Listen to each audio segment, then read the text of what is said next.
আসলে আমাদের দল ক্ষমতা আসার পরে এই সর্বপ্রথম আমাদের পয়লা বৈশাখ আমাদের প্রথম পয়লা বৈশাখ আমরা করতেছি। খুব আনন্দ উদ্দীপনার মাধ্যমে আমরা পয়লা বৈশাখ আনন্দ করতেছি, বিভিন্ন প্রোগ্রাম করতেছি। সাগরিবাজার আজকে চড়ক পূজা ছিল, সেখানে গিয়েছিলাম। আর আমাদের আমাদের এখানে অরিজিনালি পয়লা বৈশাখ বাংলাদেশের পয়লা বৈশাখ আজকে 14 তারিখ, কিন্তু পঞ্জিকা হিসাবে তাঁতিবাজার পয়লা বৈশাখ 15 তারিখ, আগামীকাল। তো যাই হোক, দেশের দেশের জনগণ যেহেতু আজকে পয়লা বৈশাখ মানতেছে, আমরা তাই করতেছি।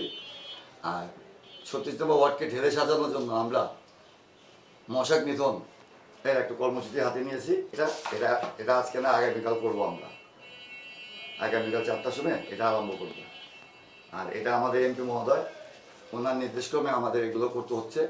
আর উনি চাচ্ছে আমার ওয়ার্ডটাকে সুন্দরভাবে ঢেলে সাজানোর জন্য, যাতে ময়লা আবর্জনা, মানুষের সুবিধা অসুবিধায়, ভালো মন্দে আমাদেরকে সবসময় উনি বলে যাচ্ছে যে আপনারা সবসময় তাদের পাশে থাকেন।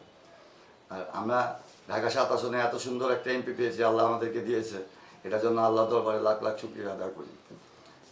আমাদের 7 আসনের এমপি মহোদয়, ওনার মন মানসিকতা খুবই ভালো।